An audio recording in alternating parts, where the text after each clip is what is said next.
થરાદ નગરપાલિકાના પ્રમુખ તરીકે વરણી થયા બાદ અર્જુનસિંહ વાઘેલા દ્વારા દરબારગઢ ખાતે ભવ્ય આભાર દર્શન કાર્યક્રમનું આયોજન કરવામાં આવ્યું હતું.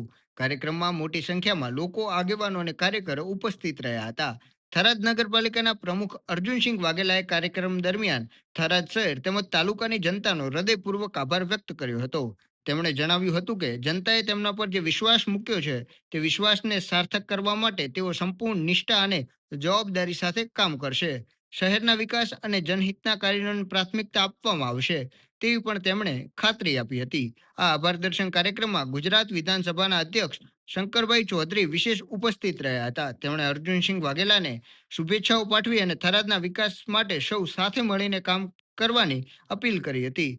કાર્યક્રમમાં જિલ્લા ભાજપના પ્રમુખ ડોક્ટર નરેશભાઈ ઠાકોર, પૂર્વ સાંસદ પરબતભાઈ પટેલ અને વાવરાણા ગજેન્દ્રસિંહ ચૌહાણ સહિત અનેક રાજકીય અને સામાજિક આગેવાનો ઉપસ્થિત રહ્યા હતા. આગેવાનો નવા પ્રમુખને શુભેચ્છાઓ પાઠવી અને વિકાસલક્ષી કામગીરી માટે શુભકામનાઓ વ્યક્ત કરી હતી.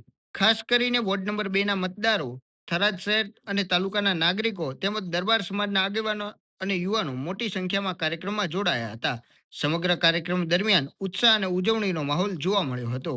થરાદ નગરપાલિકાના નવા પ્રમુખ તરીકે અર્જુનસિંહ વાઘેલાની વરણી બાદ યોજાયેલા આ આભાર દર્શન કાર્યક્રમમાં જન સમર્થન અને લોક ઉત્સાહ સ્પષ્ટપણે જોવા મળ્યો છે.